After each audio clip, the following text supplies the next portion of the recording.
கர்த்தருக்கு சோத்திரம்.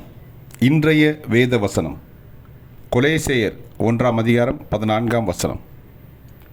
குமாரனாகிய அவருக்குள் அவருடைய இரத்தத்தினாலே பாவ மன்னிப்பாகிய மீட்பு நமக்கு உண்டாயிருக்கிறது. ஆமென். கொலேசேயர் 1:14. குமாரனாகிய அவருக்குள் அவருடைய இரத்தத்தினாலே பாவ மன்னிப்பாகிய மீட்பு நமக்கு உண்டாயிருக்கிறது. ஆமென்.